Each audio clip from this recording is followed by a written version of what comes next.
Hello students, welcome back to another video. अगर आप लोग BA 5th सेमेस्टर में हैं और इंग्लिश लिटरेचर पढ़ रहे हैं तो इसके पेपर नंबर 2 की क्लासेस आज हम स्टार्ट करने वाले हैं न्यू बैच 2027-28 के लिए। ये जो क्लास है हर यूनिवर्सिटी के बच्चों के लिए इम्पोर्टेंट होगी क्योंकि हमारे चैनल पर हर यूनिवर्सिटी का सिलेबस कंप्लीट कराया जाता है और लगभग सभी यूनिवर्सिटीज़ के जो सिलेबस हैं वो सेम है। देखिए 5th सेमेस्टर में जब आप आ जाते हैं तो आपको हर एक सब्जेक्ट का 2 पेपर पढ़ना होता है और दोनों पेपर का अलग अलग एग्जाम होता है। बहुत सारे बच्चों के मन में अभी तक यही सवाल है कि मैम बता दीजिए कि हमारे दोनों पेपर का जो एग्ज़ाम होगा वो एक ही दिन होगा, एक ही में आएगा या अलग अलग होगा। तो मेरे प्यारे बच्चों, दोनों जो पेपर होगा, पेपर 1 एंड पेपर 2, दोनों का अलग अलग एग्जाम होगा, अलग अलग पेपर होगा और अलग अलग दिन होगा, एक ही दिन नहीं होगा। तो इंग्लिश पेपर 1 की क्लासेस चल रही हैं। पेपर 2 की आज हम स्टार्ट करने वाले हैं जिसमें आपके पेपर का नाम है British, American and Indian popular fiction. तो इसका न्यू सिलेबस मैं अपलोड कर चुकी हूँ। इसमें यूनिट नंबर 1 में आपको पढ़ना है लिटरेरी टर्म्स के बारे में, जो आप जानते हैं। सिलेबस अगर आपने नहीं देखा है तो चैनल पर विजिट करके देख लीजिएगा। लिटरेरी टर्म्स का मतलब है कि आपको नॉवेल के टर्म्स पढ़ने हैं। नॉवेल को लिखने के लिए किन किन टर्म्स की जरूरत होती है, किन किन एलिमेंट्स की जरूरत होती है।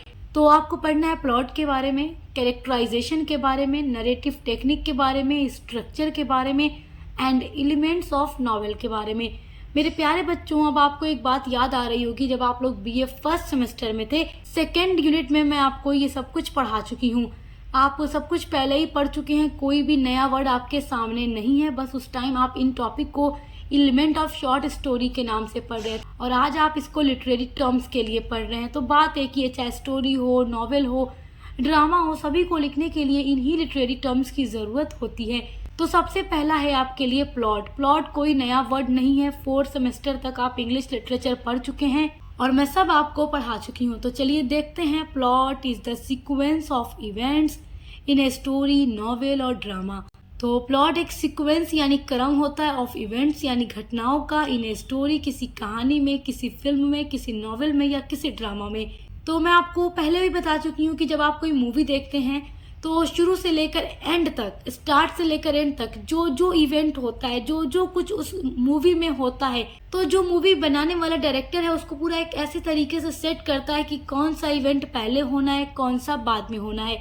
तो उसको जब आप देखते हैं तो आपको वो इंटरेस्टिंग लगती है और आपको देखने में मजा आता है।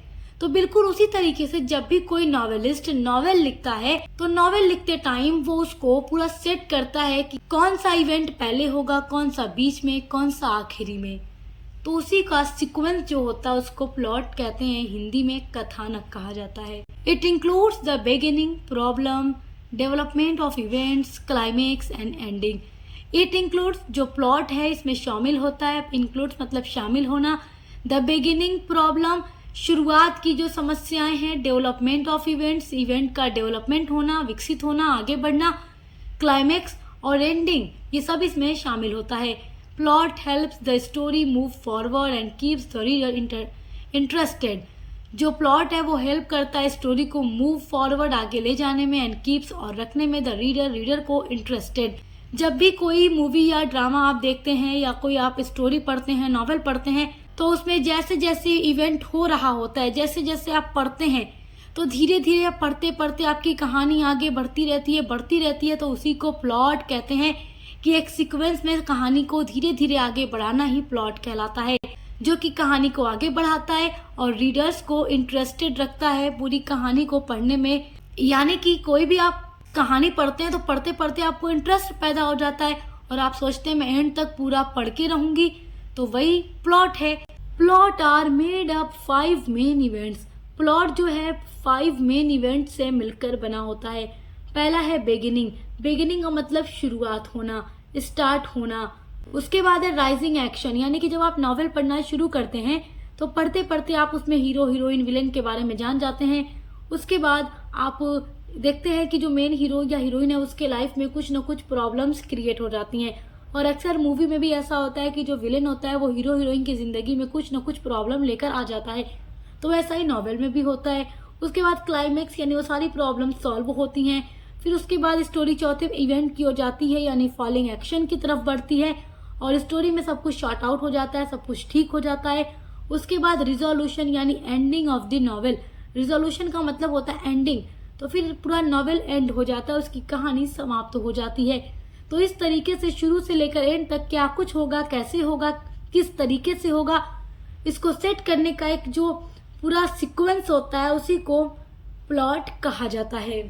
आपका जो दूसरा लिटरेरी टर्म है वो है कैरेक्टराइजेशन। कैरेक्टराइजेशन का मतलब होगा हिंदी में चरित्र चित्रण। देखिए, जब भी कोई राइटर, कोई नॉवेलिस्ट जब नॉवेल लिखता है तो सबसे पहले वो प्लॉट चूज करता है, यानी कि प्लॉट उसका कैसा होगा। उसको डिसाइड करने के बाद वो कैरेक्टर्स को डिसाइड करता है कि उसके नॉवेल में कितने कैरेक्टर्स होंगे, क्या क्या नाम होगा और वो क्या क्या काम करने वाले हैं उसकी पूरी स्टोरी में। तो उसी को कैरेक्टराइजेशन कहते हैं। Characterization means the way an author creates and presents the characters of a story और novel.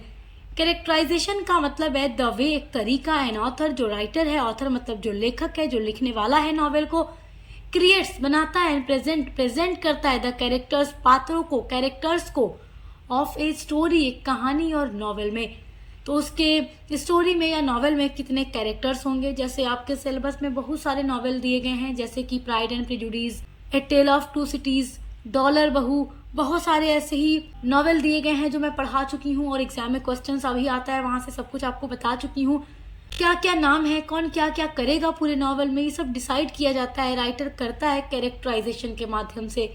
The writer shows a character through their actions, thought, speech, feelings and behaviour. जो राइटर है वो शो यानी दिखाता है एक कैरेक्टर को through their actions, उनके एक्शन के माध्यम से, उनके थॉट्स यानी विचारों के माध्यम से, उनकी स्पीच यानी उनके भाषणों की यानी उनकी बातों के माध्यम से कि वो क्या क्या बोल रहे हैं पूरे नॉवेल में, उनकी क्या क्या फीलिंग्स हैं नॉवेल में, उनका कैसा बिहेवियर है नॉवेल में। तो इन सभी के द्वारा राइटर अपने कैरेक्टर को दिखाता है अपने नॉवेल में।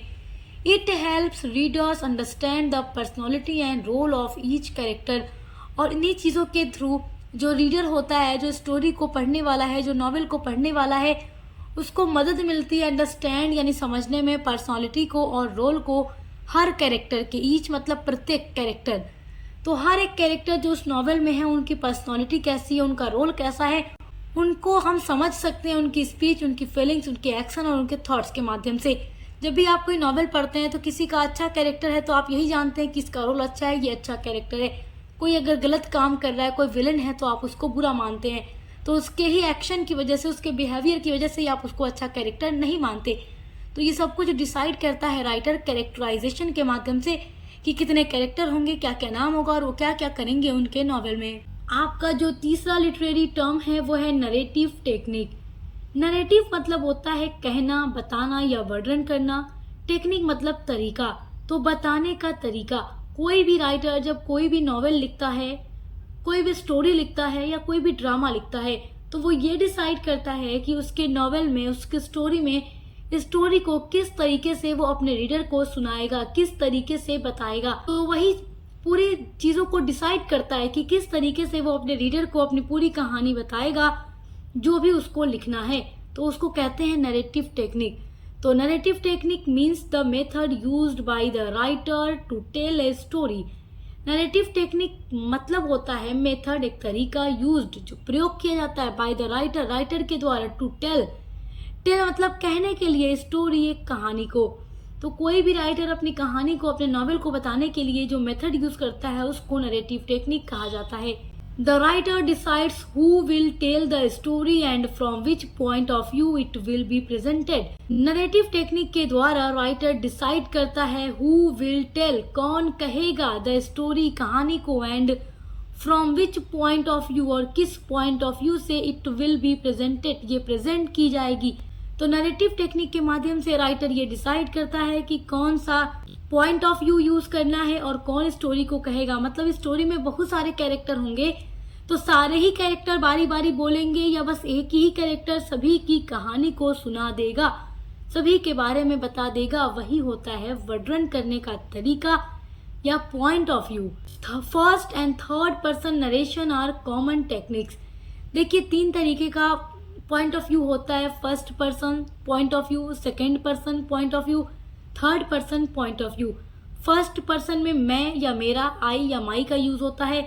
सेकेंड पर्सन में यू का यूज होता है। थर्ड पर्सन में ही, शी या दे का यूज होता है। तो ज्यादातर राइटर्स फर्स्ट और थर्ड पर्सन को यूज करते हैं। ये एक कॉमन टेक्निक है स्टोरी को नरेट करने की, स्टोरी को बताने की। It is a way a writer tells a story to the readers is called narrative technique. तो ये एक तरीका है स्टोरी को कहने का जिसके द्वारा राइटर अपने रीडर को अपनी पूरी कहानी बताता है और इसी को नरेटिव टेक्निक कहा जाता है। तो स्टोरी के अंदर किस पॉइंट ऑफ व्यू में कहानी बताई जाएगी वो नरेटिव टेक्निक के द्वारा राइटर डिसाइड करता है। आपका जो फोर्थ लिटरेरी टर्म है वो है स्ट्रक्चर। स्ट्रक्चर का मतलब होता है बनावट या संरचना। तो यहाँ पर किस चीज की बनावट की बात हो रही है? नॉवेल की बनावट की बात हो रही है। Structure means the arrangement of different parts and events of a story और नॉवेल। स्ट्रक्चर का मतलब होता है अरेंजमेंट करना ऑफ डिफरेंट अलग अलग पार्ट्स को एंड इवेंट्स को ऑफ ए स्टोरी, एक कहानी की और नॉवेल की। तो किसी भी नॉवेल या स्टोरी की कहानी को राइटर किस तरीके से अरेंज करेगा, पहले कौन सा इवेंट होगा, बीच में कौन सा होगा, उसके बाद क्या होगा, एंड में क्या होगा, ये सब कुछ राइटर एक सही तरीके से सेट करता है, अरेंज करता है, उसी को स्ट्रक्चर कहा जाता है। अगर एक नॉवेल का स्ट्रक्चर अच्छा नहीं होगा तो रीडर को स्टोरी पढ़ने में मजा नहीं आएगा, और अगर स्ट्रक्चर अच्छा होगा तो रीडर को मजा आएगा, रीडर एंड तक पूरी कहानी पढ़ेगा। It usually includes the beginning, middle and ending. और स्ट्रक्चर में अक्सर आमतौर पर इंक्लूड होता है, शामिल होता है बिगिनिंग शुरुआत, मिडल नॉवेल का बीच का हिस्सा और एंडिंग कि शुरुआत में क्या होगा, बीच में क्या होगा और आखिर में क्या होगा। A good structure makes the story clear and easy to understand. एक जो अच्छा स्ट्रक्चर होता है किसी भी नॉवेल का वो मेक यानी बनाता है द स्टोरी, कहानी को क्लियर एंड इजी, आसान टू अंडरस्टैंड, समझने में। तो अगर किसी भी स्टोरी या नॉवेल का स्ट्रक्चर इजी होगा, अच्छा होगा तो रीडर उसको आसानी से पढ़कर समझ लेगा। अगर उसका स्ट्रक्चर बहुत हार्ड होगा, अच्छा नहीं होगा तो कहानी या नॉवेल पढ़कर समझ नहीं आएगा। Sometimes events are presented in a direct order while sometimes the writer presents them in different time period। तो देखिए sometime कभी कभी इवेंट्स को प्रेजेंट किया जाता है डायरेक्ट ऑर्डर में और कभी कभी राइटर इसको एक डिफरेंट पीरियड पर, डिफरेंट टाइम पर प्रेजेंट करता है। तो ये राइटर डिसाइड करता है कि वो डायरेक्ट कहेगा या फिर बारी बारी। आपका जो फिफ्थ लिटरेरी टर्म दिया गया है वो है एलिमेंट ऑफ नॉवेल। देखिए अभी आपने जितना भी लिटरेरी टर्म पढ़ा है उसको आप एलिमेंट ऑफ नॉवेल भी कह सकते हैं। ये जो पांचवा टॉपिक आपका एलिमेंट ऑफ नॉवेल दिया गया है, आपको जितना कुछ अभी मैंने आपको पढ़ाया है वो एलिमेंट ऑफ नॉवेल ही है। चाहे लिटरेरी टर्म्स कहिए या एलिमेंट्स ऑफ नॉवेल कहिए, बात एक ही है, क्योंकि एलिमेंट्स ऑफ नॉवेल में भी प्लॉट होता है जो अभी आप पढ़ चुके हैं, कैरेक्टराइजेशन होता है यानी कैरेक्टर्स जो अभी आप पढ़ चुके हैं, ये एलिमेंट ऑफ नॉवेल हो गया। सेटिंग का मतलब होता है टाइम पीरियड और प्लेस, कि किस जगह और किस टाइम पर नॉवेल को कहा जा रहा है, बताया जा रहा है। उसके अलावा थीम क्या होगा? थीम का मतलब होता है मेन आइडिया और मैसेज ऑफ द नॉवेल, कि इस पूरे नॉवेल में राइटर ने क्या मेन बात बताई है, सेंट्रल आइडिया आप कह सकते हैं। उसके अलावा फिफ्थ एलिमेंट है स्टाइल, यानी किस स्टाइल में राइटर अपनी स्टोरी को नरेट करेगा। फिर नरेटिव टेक्निक जो अभी मैं आपको पढ़ा चुकी हूँ, ये भी एक एलिमेंट ऑफ नॉवेल या लिटरेरी टर्म है। उसके अलावा स्ट्रक्चर जो अभी आप पढ़ चुके हैं, तो आप चाहे इसको याद रखें या जो अभी आप पढ़ें उसको याद रखें, बात एक ही है। तो उम्मीद करती हूँ आप यूनिट नंबर 1 को पूरा अच्छे से समझ के होंगे। तो एग्जाम में अगर आपसे एलिमेंट्स ऑफ नॉवेल पूछेगा तो जितना मैंने आपको अभी इस वीडियो में पढ़ाया आप पूरा लिख दीजिएगा, आपको एग्जामिनर पूरा नंबर दे देगा। तो इसी तरीके से आपको अपने हर एक यूनिट पर क्लासेस मिलती रहेंगी। एग्जाम की तैयारी करने के लिए इंपॉर्टेंट क्वेश्चन आंसर, MCQs, महासंग्राम क्लासेस मिलती रहेंगी हर एक सब्जेक्ट की, और पेपर 1 की भी क्लासेस चल रही हैं। देखकर अच्छे से पढ़ाई करते रहिए। सभी सब्जेक्ट की प्लेलिस्ट बनी हुई है जिससे आप अपने हर एक सब्जेक्ट को चेक करके पढ़ सकते हैं। Best of luck. हम मिलते हैं अगली वीडियो के साथ।